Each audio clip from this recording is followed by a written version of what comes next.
Effect of temperature on volume and density. Sir. Saying something? Sir ये अपन जब शुरू कर रहे हैं सर एक क्वेश्चन पूछना था अगर टाइम हो तो। हाँ जी बच्चे बोलो।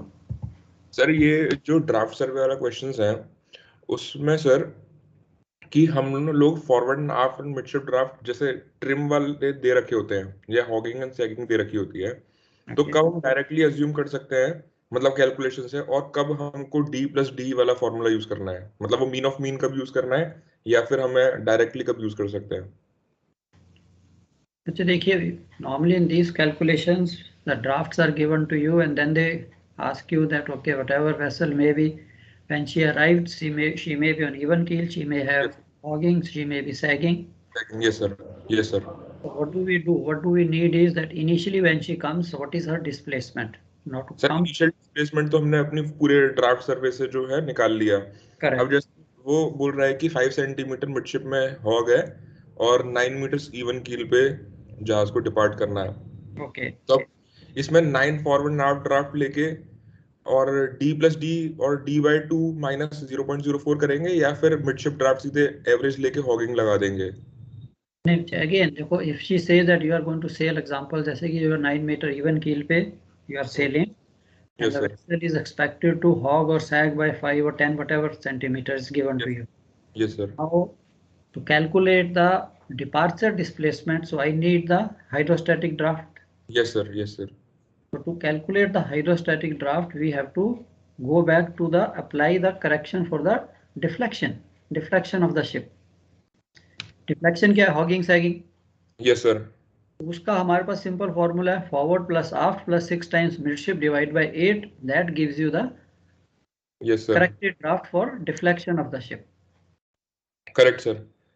वो जो नहीं आपके पास ड्राफ्ट है, एक बार आपने सर एक क्वेश्चन में करवाया था जिसमें आपने डायरेक्टली ड्राफ्ट्स लेके forward plus aft into 6 into midship by वो 8 कर दिया और एक सैगिंग क्वेश्चन सैगिंग में सर सैगिंग में हाँ या अगर वहां पे लिमिटेशन है। नाउ आई थिंक आपके माइंड में चल रहा है कि ये तो था कि other than the load line drafts, if I am loading at 6 meters 9 meters other than the load line drafts, yes then sir I can definitely calculate the hydrostatic draft mean of mean very easily, forward plus aft plus 6 yes times sir of midship draft. अब midship आपको पता है कि if 9 meter is a forward and aft and 5 meter she is sagging, तो midship is 9.05. हाँ हाँ वैसे ही किया था सर वैसे ही किया था। Hogging है तो 8.95. हाँ midship सर midship हाँ वो मैं आपने कर लिया। हाँ अब सर आपको प्रॉब्लम आएगी कि when she is sailing at the load line marks पे है कि she is to हाँ sail at the summer load line and then she is going to हाँ sag, सैग हाँ isn't it? दो cases हैं कि यार yes she sir can hog or she can sag. Now if yes sir she is coming to what you call that she is sailing on summer draft and she is expected to sag by 5 centimeter. Now yes sir I cannot afford to submerge my load line. Yes sir तो उसका simple solution मेरे पास है, मैं forward and aft draft को कम रखता हूँ ताकि हाँ मिडशिप ड्राफ्ट जो है वो 9 मीटर से एक्सीड ना करे, सही बात। तो सर मिडशिप ड्राफ्ट को समर ड्राफ्ट से एक्सीड ना करे। तो हम मिडशिप ड्राफ्ट को उस टाइम पे हम समर ड्राफ्ट मान सकते हैं ना डायरेक्टली। करेक्ट, कि जो मिडशिप ड्राफ्ट है, अगर सपोज आपका समर ड्राफ्ट एग्जांपल, चलो हम 9 मीटर समर ड्राफ्ट ले लेते हैं हाँ sir and she is expected to sag by 5 centimetre, तो मैं क्या करूंगा कि फॉरवर्ड एंड आफ्ट ड्राफ्ट को 8.95 करता हूँ। हाँ सर 8.95 यस सर। तो मिडशिप जो है आपका ऑटोमेटिकली 9 मीटर आ जाएगा, मिडशिप अपने 9 मीटर आ जाएगा। यस समर सर ड्राफ्ट है वो एक्सीड नहीं करेगा। Yes sir correct sir correct. ठीक है। दूसरे यस केस में है कि if she is expected to hog, yes sir 9 metre मेरा समर ड्राफ्ट है, yes sir metre forward 9 metre aft, अगर तो मिडशिप 9 मीटर तब तो प्रॉब्लम नहीं है, बट वो कहता है now she is expected to hog, that means midship draft जो है 8.95 होगा। हाँ माइनस हो जाएगा। हाँ सर ऊपर चला जाएगा ना ठीक हॉगिंग है। होगी। अब यस 8.95 है, मेरा समर ड्राफ्ट है 9 मीटर, हाँ सर तो that means I can load more हाँ to sir the load line mark, सही बात है सर। Isn't it? तो अब जब आप ज्यादा लोड करोगे तो यस सर होता क्या है कि आपकी जो डिस्प्लेसमेंट है वो एक्सीड कर सकती है from the sub summer displacement से। Okay sir. क्यों कि आपका शिप जो है बेंड हो गया, तो हम्म बेंड हो गया, तो उसके हम्म करके मैं फॉरवर्ड एंड आफ्ट में ज्यादा लोड करता जाता हूँ, मिडशिप को मैं, बिकॉज लोड लाइन मार्क तो मिडशिप है, तो मिडशिप को मैं ऊपर ही रहने देता हूँ, फॉरवर्ड आफ्ट में शिप को बेंड करता जाता हूँ। Yes sir So that means you are trying to load more cargo. Yes sir. That means you are going to exceed the displacement. अच्छा, तो इसलिए उसमें D+D यूज करना पड़ेगा। इसके लिए वहां पे हमने क्या करना है, if she is expected to hog, तब हम Yes. स्ट्रेट वे भी pick up the summer displacement. अच्छा। ओके, तब आपने अराइवल डिस्प्लेसमेंट आपके पास आ गई। Yes sir. एंड फाइनल के लिए कुछ नहीं करना, आपने समर डिस्प्लेसमेंट पकड़नी, उसमें से माइनस करना भी this much cargo I will load. अब उसको चाहे हॉग होने दो चाहे सैग होने दो, आपकी डिस्प्ले। सर इन हॉगिंग केस, सर इन हॉगिंग केस में जो ड्राफ्ट निकालेंगे वो हम सर उस मीन ऑफ मीन ले लेंगे 9 ना सर, या अब अगर देयर आपको शुड नॉट एक्सीड। यस, अब अगर आपको कहते हो कि वैसे तो पूछेगा नहीं, तो सिर्फ ये पूछेगा भी how much cargo to load to go to the हाँ समर ड्राफ्ट हाँ and expected to hog. Yes sir. ये क्वेश्चन सिंपल, isn't it? चाहे वो कैसे भी घुमा के करे, बेसिकली वांट्स टू नो कि भाई आपने अब जहाज को लोड करना है and you know that your ship is going to hog when she is loaded to the summer draft 9 metre. मैंने तो वहां से सीधी समर डिस्प्लेसमेंट निकाली, अपनी इनिशियल डिस्प्लेसमेंट से माइनस किया, भी ये लो इतना मैं कार्गो लोड करूंगा। अब प्रॉब्लम क्या आ रही है कि अब आपको कहता है कि यार आपका जो ड्राफ्ट है वो क्या होगा, what will be your draft in the salt water. Yes sir yes sir. अब मैं उसके लिए क्या कर देता हूँ, मैं कहता हूँ let D be the forward and aft draft. हाँ सर, वही किस केस में करना है कि मतलब डायरेक्ट क्यों नहीं अज्यूम कर रहा है इसमें, जैसे जैसे हम बाकी केसेस में कर रहे हैं। बच्चे अगर देखो ना, अगर मैं उस वक्त से मेरा 9 मीटर समर ड्राफ्ट है, तो मैं अगर 9 मीटर समर ड्राफ्ट में डिस्प्लेसमेंट लेता हूँ, बात तो वही आएगी कि मैंने समर ड्राफ्ट की डिस्प्लेसमेंट ही यूज की ना, हाँ सर। isn't it? Yes sir. And the ship is going to hog. Yes sir. अब ship is going to hog, तो उसका मेरे को ड्राफ्ट निकालना है। Yes sir. अब उसका ड्राफ्ट है कि समर ड्राफ्ट, समर डिस्प्लेसमेंट के कॉरस्पॉन्डिंग जो मेरा हाइड्रोस्टैटिक ड्राफ्ट होगा, से 9.142 या 9 मीटर जो भी है, yes sir. That should be equal to the mean of mean. हाँ तो वो मैं लिख देता हूँ कि 9 metre equal to D plus 6 times D minus 0.5 divide by 8। तो वो ठीक है। मेरे को फॉरवर्ड एंड हाफ ड्राफ्ट दे देगा भी आपने फॉरवर्ड एंड हाफ ड्राफ्ट कितना रखना है, बिकॉज आप फॉरवर्ड एंड ड्राफ्ट आपका इंक्रीज हो रहा है, हाँ बिकॉज आप फॉरवर्ड एंड ड्राफ्ट को इंक्रीज कर रहे हो ताकि आप अपनी समर लोड लाइन पे आओ, नीचे को आओ, isn't it? अब वो कितना मैं इंक्रीज करूँ वो आपको इस फॉर्मूले से पता लग जाएगा। ठीक है सर। तो सर एक क्वेश्चन था अभी पास्ट पेपर का कि मतलब वो ड्राफ्ट सर्वे का नॉर्मल क्वेश्चन, उसमें कंजम्पशंस वगैरह दे रखे हैं, कोई नॉर्मल है, तो उसमें डिपार्चर पे वो हमको बोल रहा है कि विंटर जोन में जाना है और 10 सेंटीमीटर बाय स्टन ट्रिम होनी चाहिए, 8 सेंटीमीटर की हॉगिंग होनी चाहिए। आई थिंक आप क्लास में नहीं थे, मेरे को लगता है हमने उस दिन इसको डिस्कस किया था, ये क्लास नहीं में सर। थे ये हाँ क्वेश्चन। नहीं सर, पास्ट पेपर में इसमें ट्रिम अलग तरीके से दे रखी है ना सर। करेक्ट है, मैंने कहा ये क्वेश्चन हमने क्लास में डिस्कस किया था, किया भी था। सर मैं एक बार फिर से देख लूंगा फिर। ठीक है, चल कोई बात नहीं। तो इसको सिंपल है, इट इज़ वेरी सिंपल, कि आपने अब अपनी जो विंटर डिस्प्लेसमेंट पे जाना है। Yes sir. ठीक है, now the ship is going to enter the winter zone, तो मेरी डिस्प्लेसमेंट जो है विंटर डिस्प्लेसमेंट से ज़्यादा नहीं होनी चाहिए। Yes sir. एग्जाम्पल आपकी विंटर डिस्प्लेसमेंट 20,000। ठीक है सर। मैं जब डिपार्ट करता हूँ तो मैंने जो कार्गो डिस्चार्ज करना था, सपोज आई केम विद से 22,000 डिस्प्लेसमेंट। Yes sir. अब मेरे को पता है कि मैंने विंटर जोन करना है, तो मैं कितना कार्गो डिस्चार्ज करूं, तो मैं कहता हूँ जी 2,000 डिस्चार्ज कर दीजिए, 20,000 उसकी डिस्प्लेसमेंट आ गई। ठीक है, हाँ सही। हाँ सर। आपको कैलकुलेट करना है ना कि इस पोर्ट में, जैसे 2 port discharge very common, we used to bring oil and we used to go to Madras Haldia, की मद्रास में हमने लाइटन करना है तो हल्दिया ड्राफ्ट के लिए। ठीक है सर। वही केस है। अब आपने विंटर जोन में जाना है, तो मैं विंटर डिस्प्लेसमेंट जो है 20,000 अपनी रखता हूँ। अब जब वो विंटर जोन पे अराइव करता है, यस सर। आपने फ्यूल कंज्यूम किया, कुछ भी किया, आपकी 10 सेंटीमीटर ट्रिम हो गई, यस सर। उससे मेरे को क्या लेना देना। मैंने तो अपना 2,000 टन या 200 टन कार्गो जो था वो डिस्चार्ज किया, मैं विंटर यस। डिस्प्लेसमेंट में चल रहा हूँ। ठीक है सर। अगर ट्रिम चेंज होती है तो मेरी डिस्प्लेसमेंट थोड़ा ना चेंज हो जाएगी। नहीं चेंज होगी, सही बात है सर, डिस्प्लेसमेंट तो हाँ, वही मैं रहेगी। एक्सीड करता हूँ, that is what it is.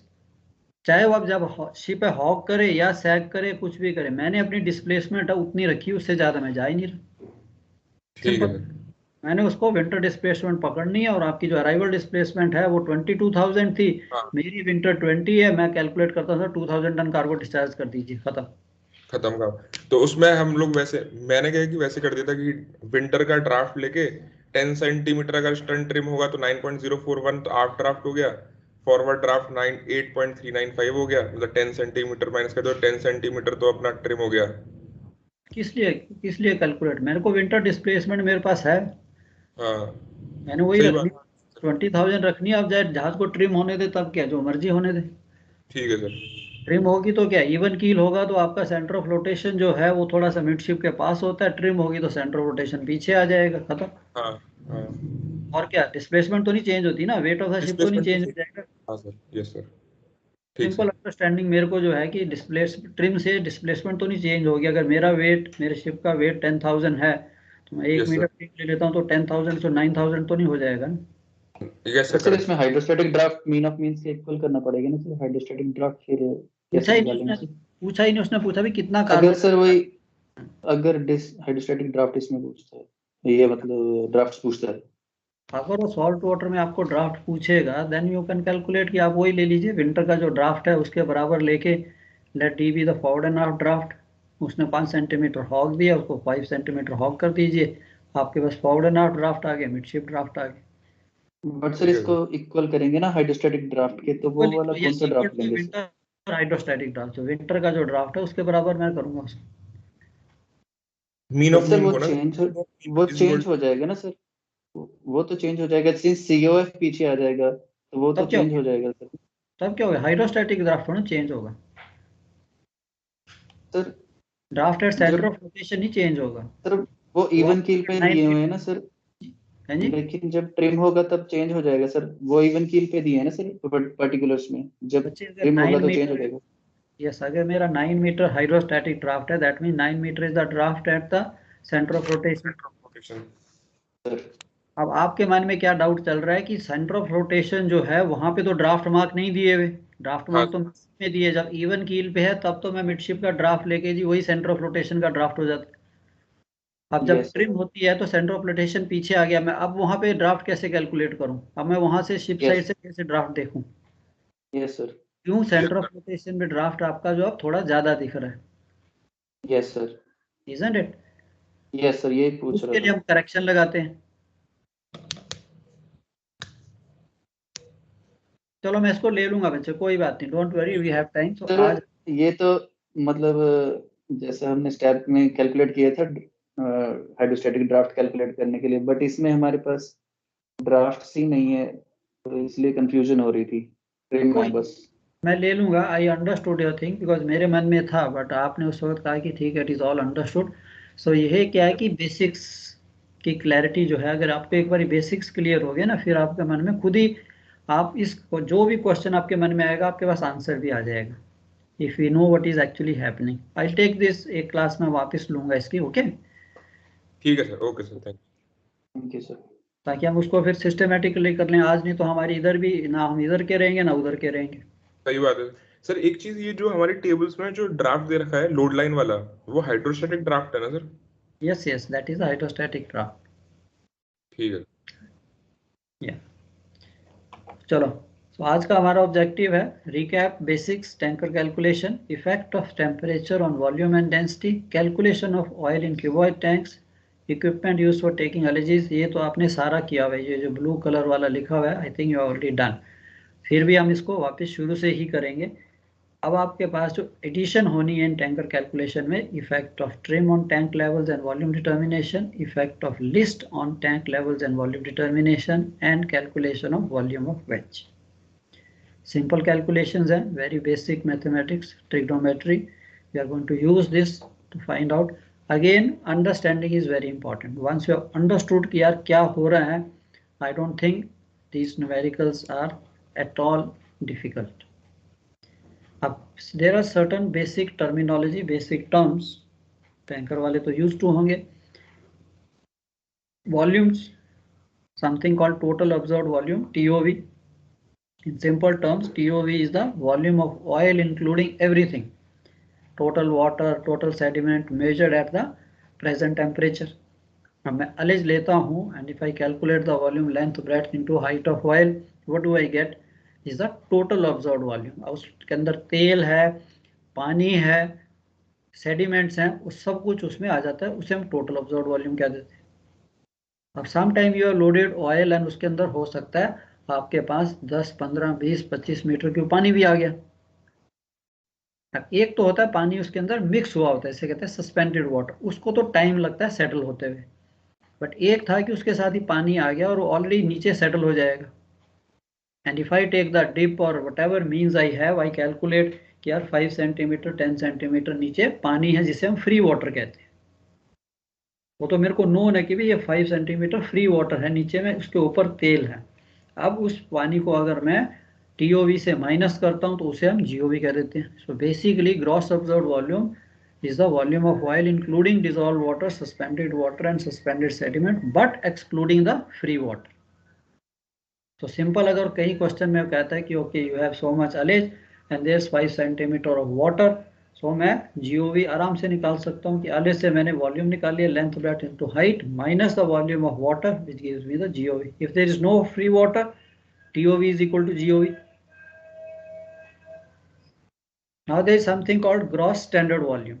अब हम जो टेम्परेचर, हम जो वॉल्यूम लेते हैं, एग्जांपल आप टैंकर पे खड़े हुए, एक टैंक पे आपने अलेज ली एंड उसका वॉल्यूम मैंने निकाल लिया, बट वो जो वॉल्यूम होगा वो उसका एम्बिएंट टेम्परेचर पे होगा, जो उस वक्त उस तेल का टेम्परेचर है। It suppose the temperature of oil is 30 degrees.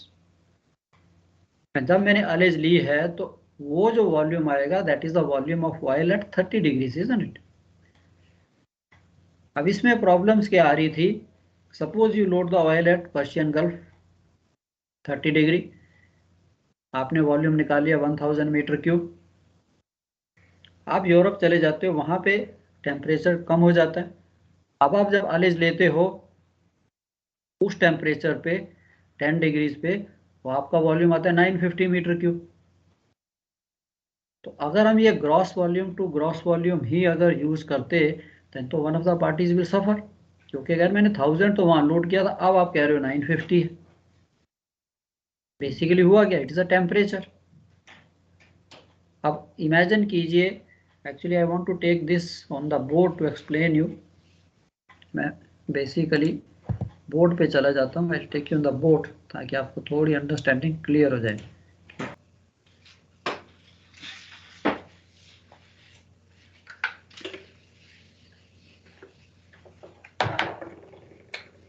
Now we were discussing your, now you have example loaded oil.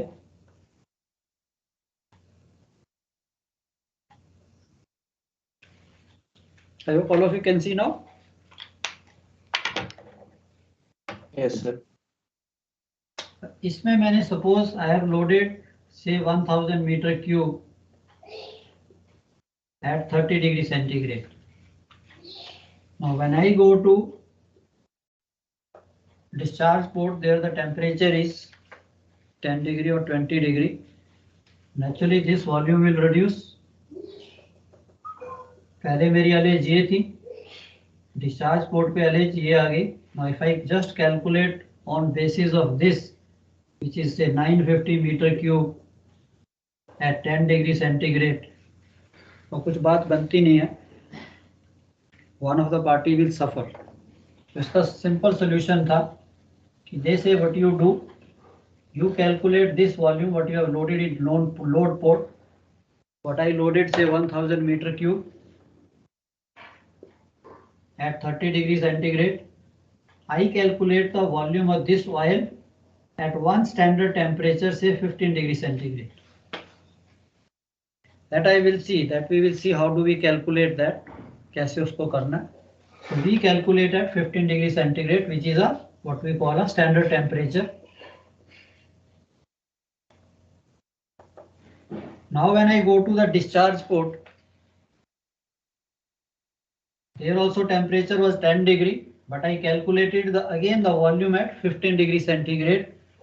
वहां पे भी आपको, because at 15 degree centigrade the volume is 1000 meter cube, so buyer and seller both will get 1000 meter cube.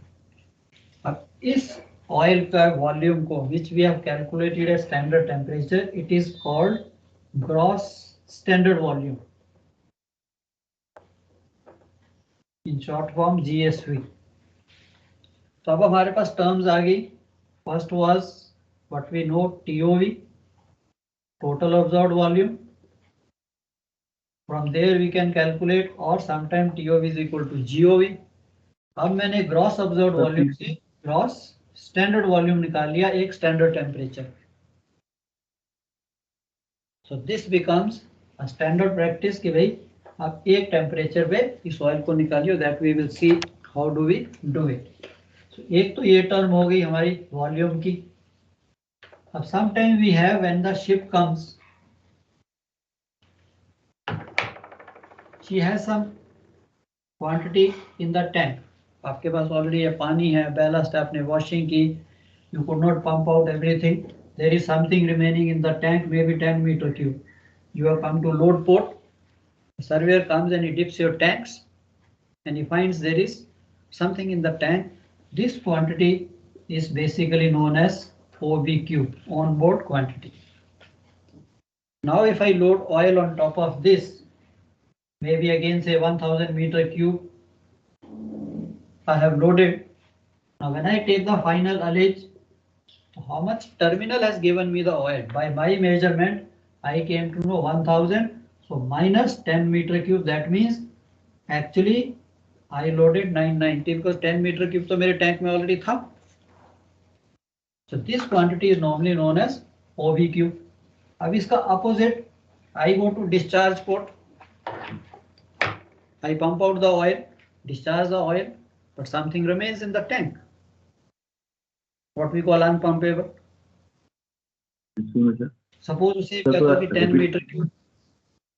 हाँ जी sir please थोड़ा repeat कर देंगे sir वहीं से। ये अपना ये स्टैंडर्ड आपने बताया था ना कि ना स्टैंडर्ड टेम्परेचर पे अपन ने कैरी किया, पहले आपने वो 30 डिग्री पे दिखाया था, 30 और 10 डिग्री से थोड़ा सा मतलब मिस हो गया था। Okay we go back. तो इसको मैं ROB को कर देता हूँ, फिर I will come back to that, otherwise ये सीक्वेंस टूट जाएगा। ये तो हो गया OBQ कि we come to load port and we have something in the tank. Now I come at the discharge port, I discharge the whole oil but I have something what we remains in the tank, that quantity we call ROB।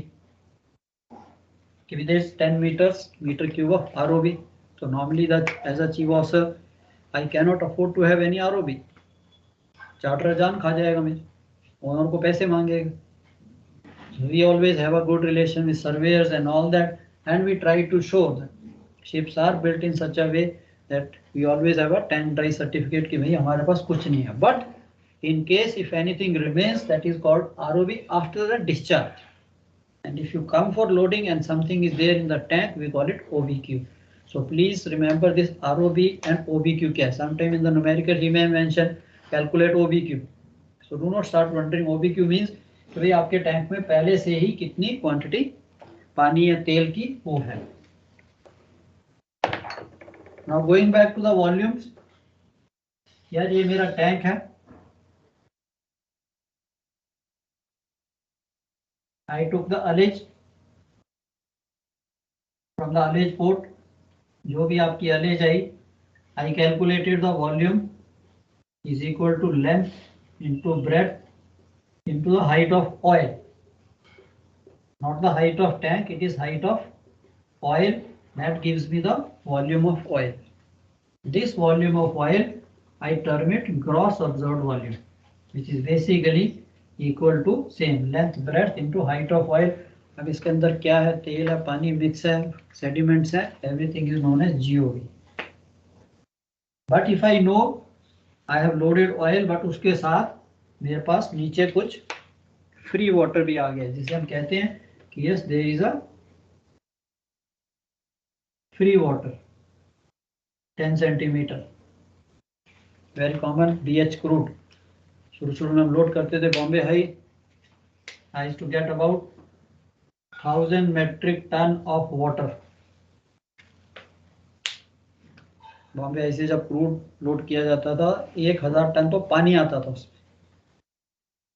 Sir red pen वाला नहीं दिखाई दे रहा sir. चलो कोई black वाला use कर लेते।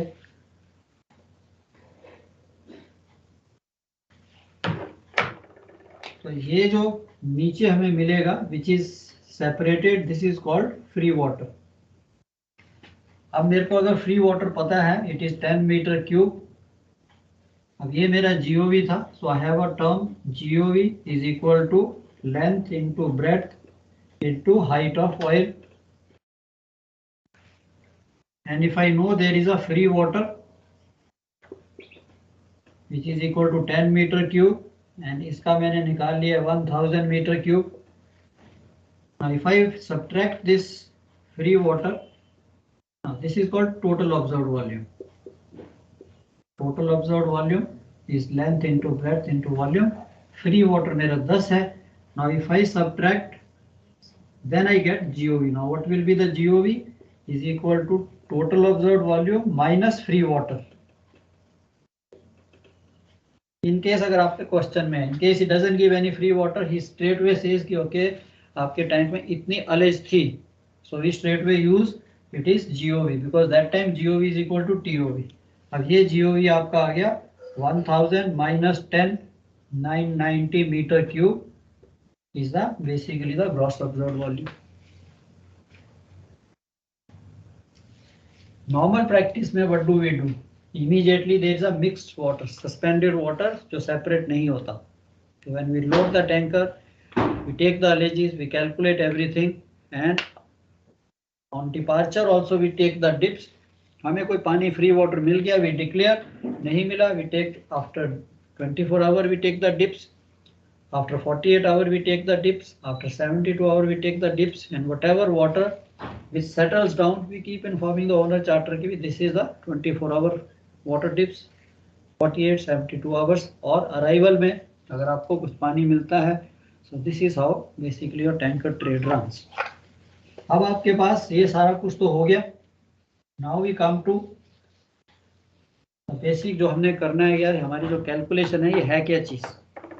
Now this calculation what we are doing is basically a relation between the weight and volume.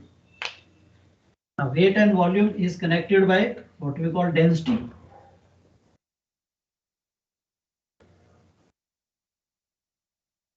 Volume into density. Now do not get confused by weight. Basically what is weight or what is mass?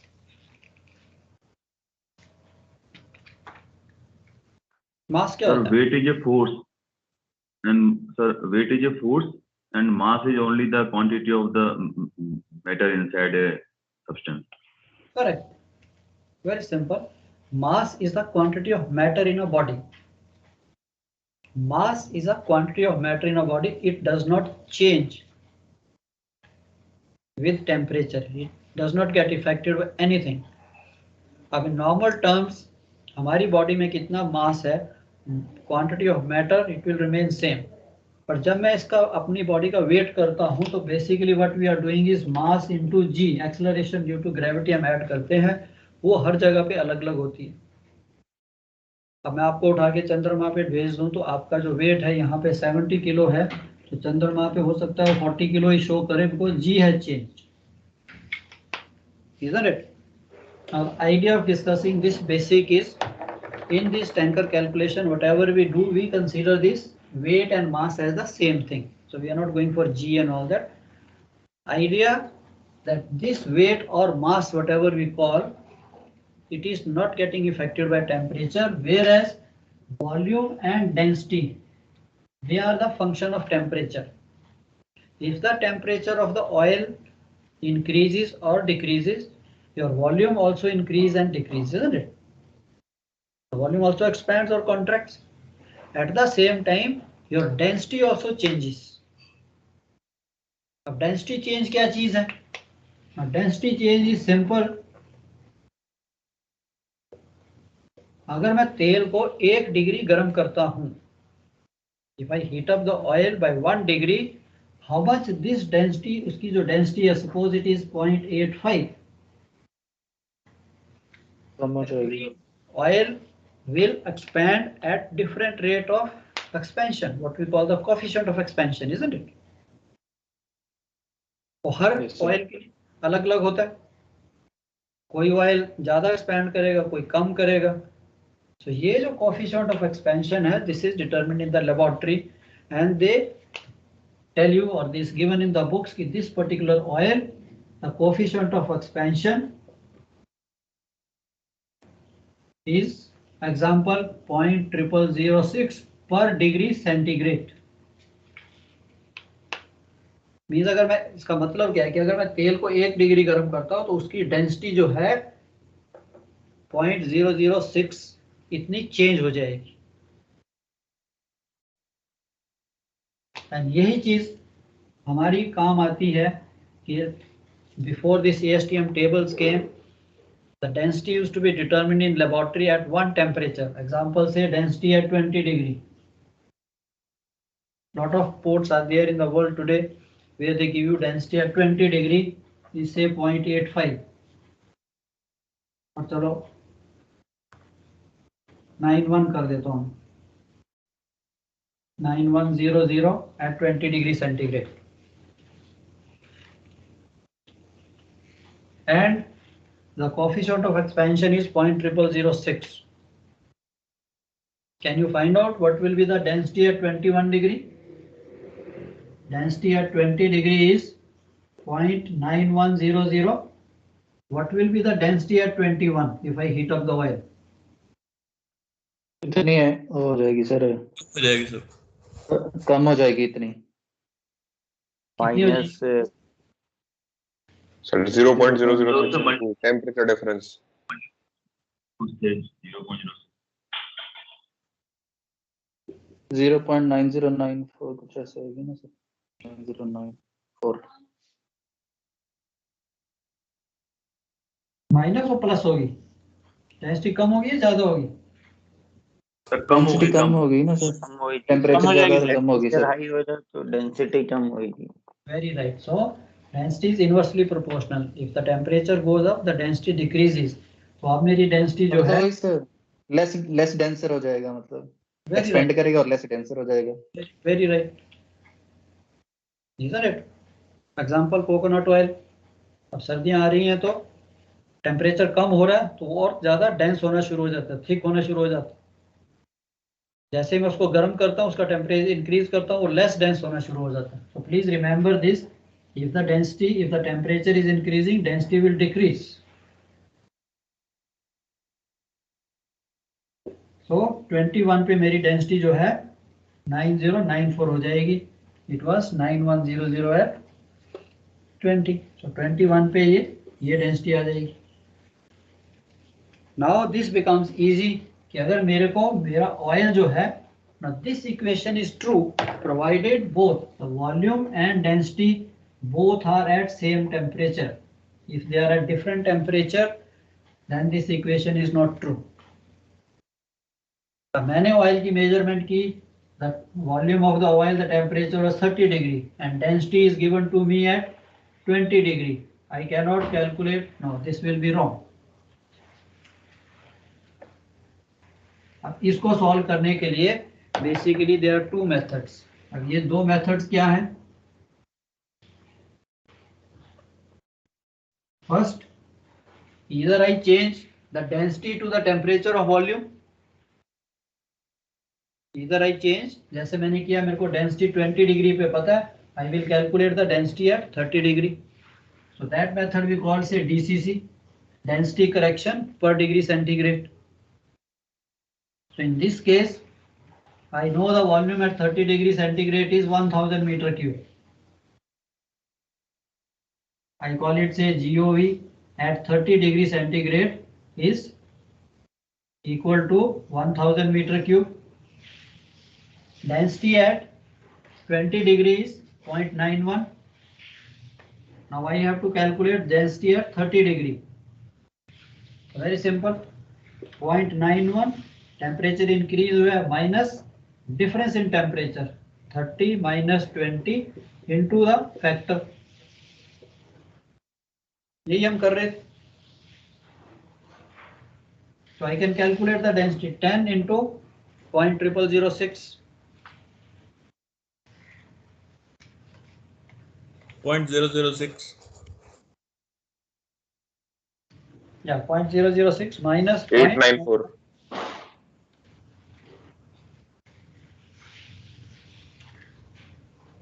Sir, 0.894. So 9094 होगा.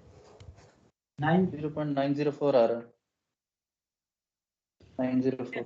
0.0006 into 10 minus 0.91 904. 30 degree पे आपकी density आ गई 0.904. Now it is very easy for me to calculate 1000 meter cube. Density भी point है, so mass will be equal to 1000 into 0.904.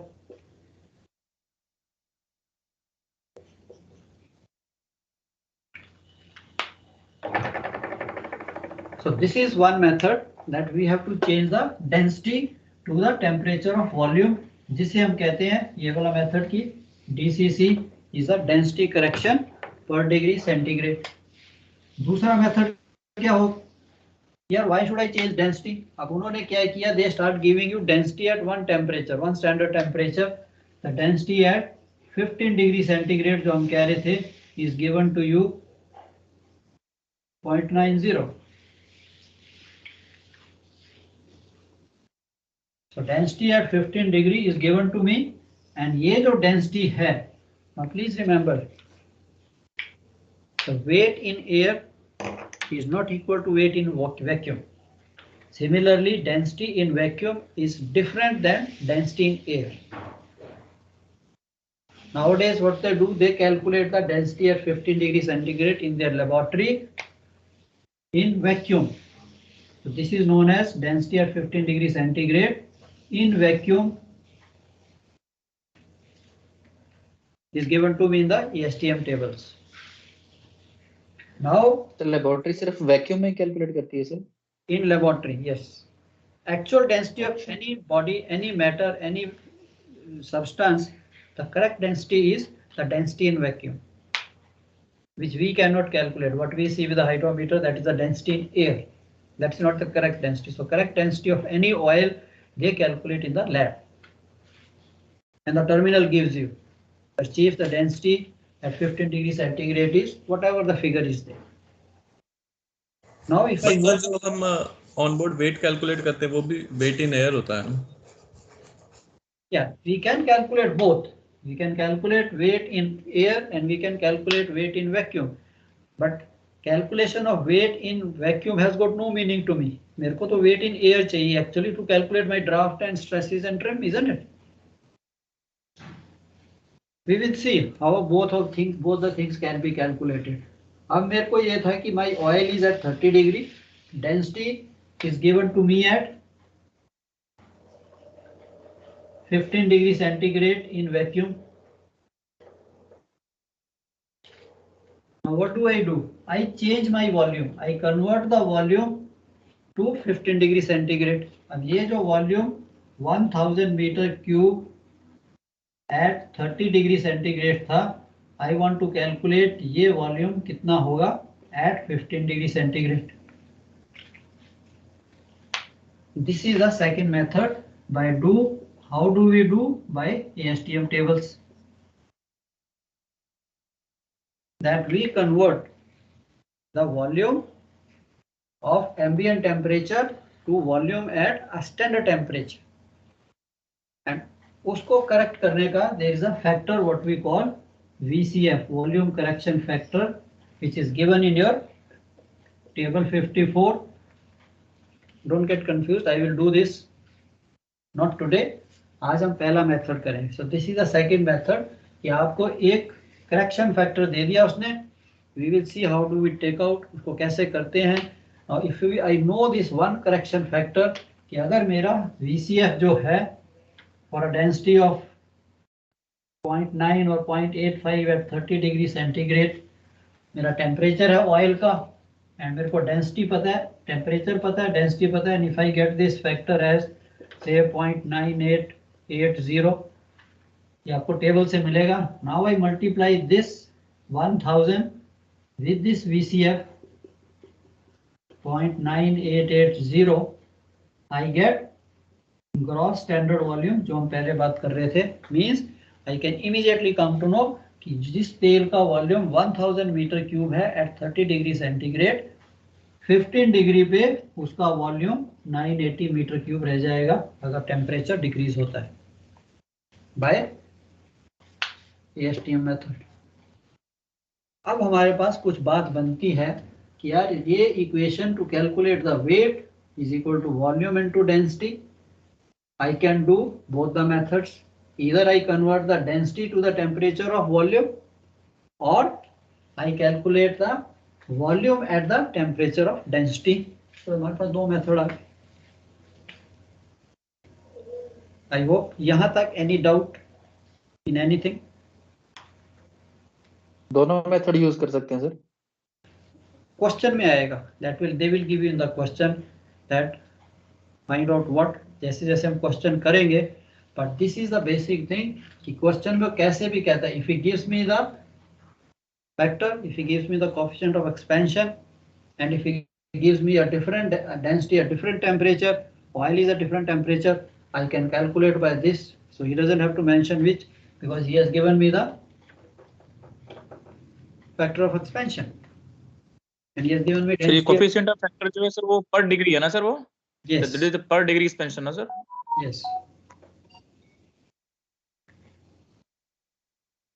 तो उसी को हमने देखा था कि अगर मेरी डेंसिटी जो है, suppose density at 20 degree, I again repeat back just to make this things very fundamentally clear to you, कि जब हम इसका ये जो फॉर्मूला है वो है क्या चीज़ कि मेरे को उसने डेंसिटी एट 20 डिग्री दे दी है, पॉइंट 9106 कह देता हूँ।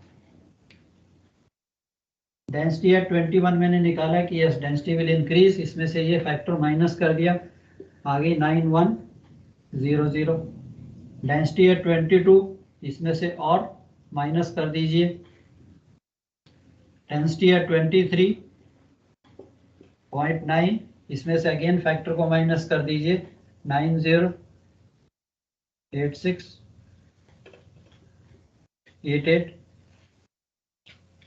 सो we know there is a relation कि ये कैसे डिक्रीज हो रहा है। So instead of doing this long method, हमने वही निकाला कि in case if I want to find out density at 30 degree centigrade, density at 20 degree centigrade minus difference in temperature into factor.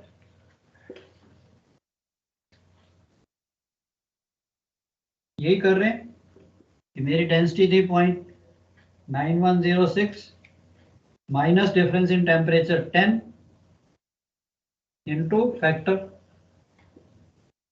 Sir ये वाला factor तो same ही रहेगा ना हमेशा? सर इसका कुछ वो भी होता था ना कि फाइनल टेम्परेचर को इस तरफ रखना और इनिशियल को इस तरफ, ऐसा कुछ। I will come to that, I understood.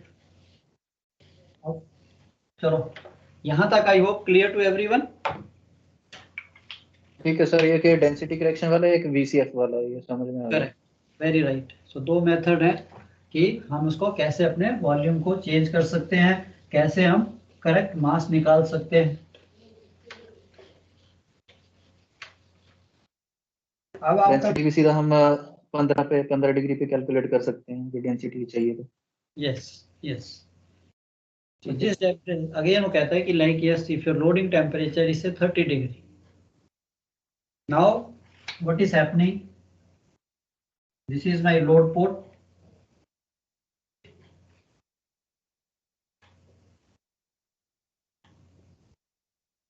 if I load the oil here which is at say 30 degree centigrade,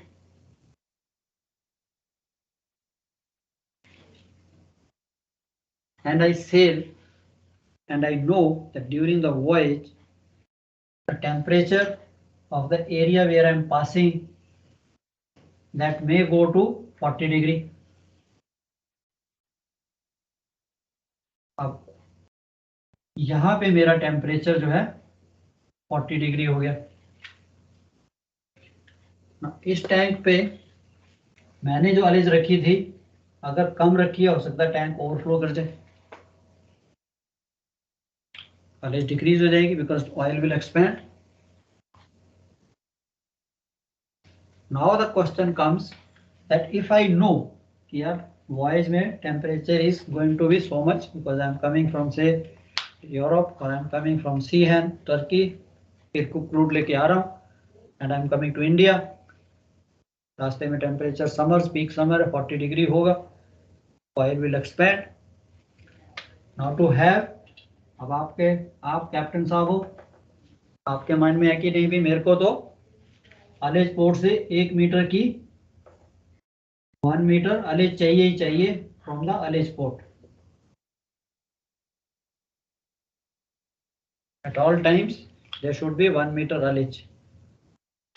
now you want to calculate किया एट 40 डिग्री अगर मेरे को 1 मीटर अलेज चाहिए तो मैं लोड पोर्ट पे जहां पे 30 डिग्री पे लोड कर रहा हूं, what is the ullage I should keep, at what ullage I should load so that when the ship reaches maximum temperature of 40 degree there should be 1 metre of ullage. और इसी चीज को मैं express करता हूं और 2% of the tank volume, 2% of tank volume should be available for expansion. 2% of tank volume should be available for expansion. तो दोनों चीजें हैं, या तो 1 मीटर अलेज होनी चाहिए थ्रू आउट द वॉयज, इससे अलेज कम नहीं होनी चाहिए, और throughout the voyage there should be 1%, 2%, 3% of the tank volume should be empty for the expansion. Calculate allege at load port. एक क्वेश्चन करें सिंपल वाला, इससे थोड़ा सिंपल वाला, फिर थोड़े क्लियर हो जाएंगे. चाय के बाद सर टाइम हो गया चाय का, अटक जाए बीच में रह जाएगा.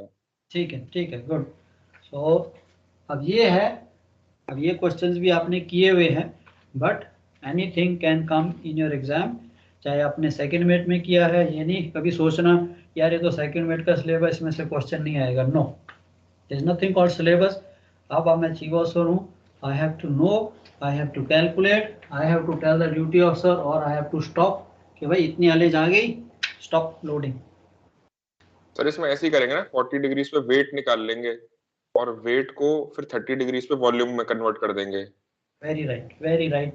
This is what I wanted to convey, because यहाँ पे मेरे पास उसने दे दिया तो I can calculate the maximum volume at 40 degree. क्यों कि मेरे पास अलेज आ गई है, या 2% ऑफ टैंक वॉल्यूम आ गया, 1 मीटर अलेज रखनी है. I can very easily calculate the what should be the maximum volume in tank at 40 degree, which is equal to length into breadth into, अब मैंने हाइट ऑफ ऑयल निकालनी है. चलो 2 minute और ले लेते हैं, तब तक चाय का टाइम भी हो जाएगा. अब हाइट ऑफ ऑयल मैंने निकालनी है. Now it is very clear, they give you all the detail. यार ये जो आपकी जो अलेज पोर्ट है,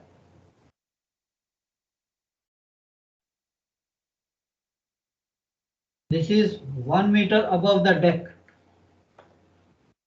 and captain wants a allege of 1.2 meters and the allege port is 1 meter above the deck.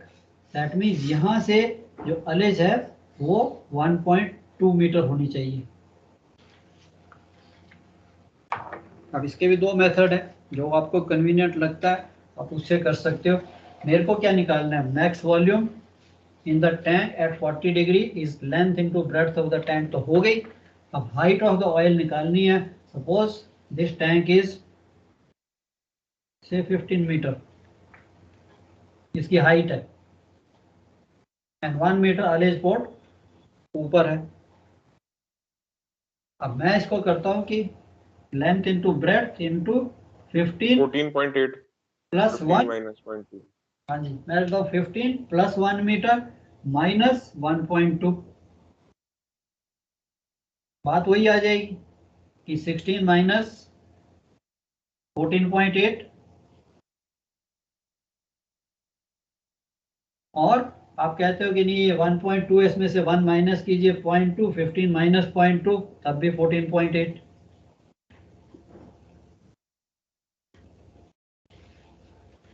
So whatever method is convenient. अब मैंने यहाँ पे maximum volume निकाल लिया.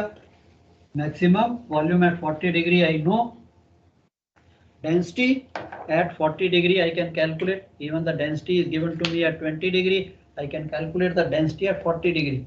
40 degree पे उसकी density क्या होगी? Volume मैंने निकाल लिया. I get the mass. And now that same funda will apply.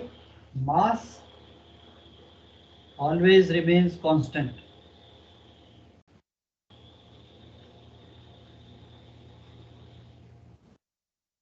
अब इस मास को एग्जांपल में भी just for the sake of example it is 1000 metric tonne. इसको मैं उठा के लोड पोर्ट पे लेके आता हूँ कि 1000 metric tonne. There is nothing called 1000 metric ton at 40 degree or 1000 metric ton at 30 degree. No, it is just 1000 tons because it is independent of temperature. अब मेरे को इस 1000 metric ton का I want to calculate what will be the volume at 30 degrees.